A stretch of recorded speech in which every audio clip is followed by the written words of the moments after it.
Hello and welcome back to Fourier Transform, the video series where we talk a lot about this particular integral transform and what we can do with it.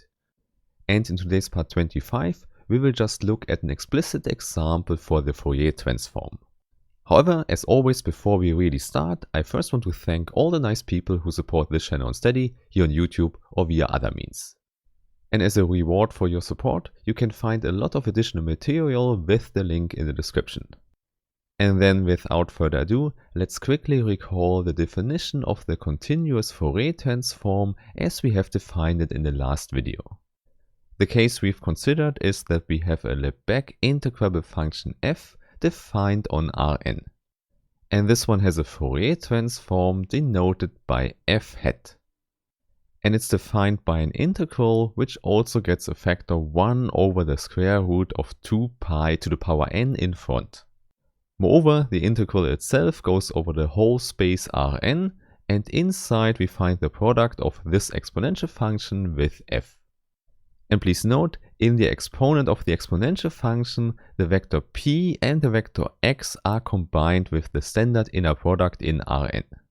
So this guarantees that we always have a real number here behind the factor minus I. And with that we have it. This is the whole definition of the Fourier transform for functions defined on Rn. And please recall, we already know that this resulting function f hat is always a continuous and bounded function. So in this sense, it can be much nicer than the input function f. To see that, we will look at an explicit example as promised. And obviously it might be helpful to start with a quite simple example for our function f. Which means we start with the one-dimensional case and I first show you the graph of the function we consider. I want to have it equal to 0 except for an interval around the origin. So let's simply say this is the interval from minus delta to plus delta. And there the function should just be equal to 1.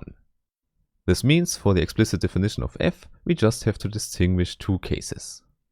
It's equal to 1 if x lies in the closed interval from minus delta to plus delta, and equal to 0 if it lies outside this interval. So in other words, we have a simple function which is obviously not continuous. And now we can use the definition from above to calculate the Fourier transform of f. In fact, this is quite simple because our dimension n is just given by 1. Which also means that the standard inner product here is just the product of two real numbers. And moreover, the essential part of the integral just goes from minus delta to plus delta. So there you see, this makes the whole calculation really easy. So we just have to integrate this exponential function, which means we have to use an antiderivative. Therefore, we have to divide by the factor in the exponent, which is given by minus I times p. And there you already recognize this only works if p is not equal to 0. Hence we should put this to the left hand side as an assumption from the beginning. And please note, we can do that without loss of generality because we already know that the resulting function here is a continuous one. So excluding one point does not lose any information at all. And now back to the antiderivative. There we just have to put in the upper limit and the lower limit. So you see, it's just a standard calculation for a one-dimensional integral. And as you know, what we get here is just the difference of two exponential functions again. And there you might already recognize that this can be written as a sine function. So please recall, sine of y is just given as 1 over 2i times e to the power iy minus e to the power I minus y. So this is what we can use here, and then we have a sine function where we put in p times delta. So the minus I in the denominator vanishes and we have a factor 2.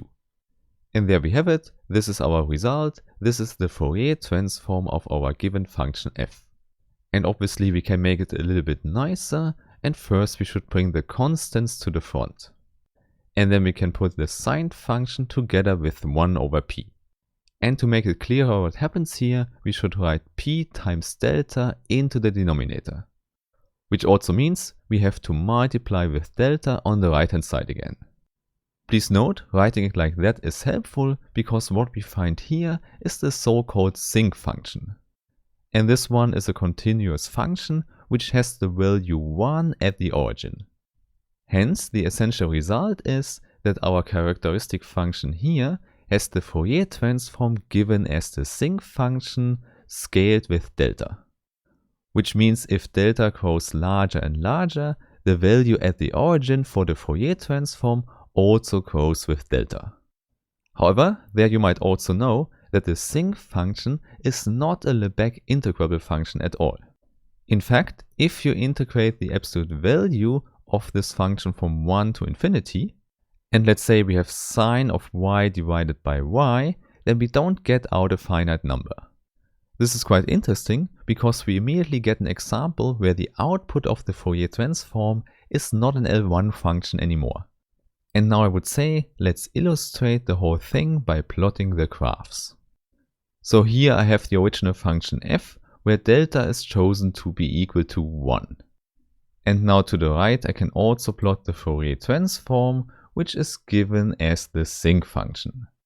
And please note, this one definitely goes into the negative values, and it has the maximum here roughly at 1, because we still have this factor in front. Therefore I would say in the next step, let's jump to the case that delta is equal to 2. And there you see, our interval on the left gets larger, and also our peak here on the right. And now I would say, let's just increase it more and more to see what happens. So here for delta is equal to 6, you already see a lot of fluctuations and this high peak in the middle. Therefore, in the limit delta to infinity, the left hand side would just be the constant 1 function, but the right hand side would explode at the origin. In fact, this Fourier transform here on the right hand side approximates the Dirac delta function.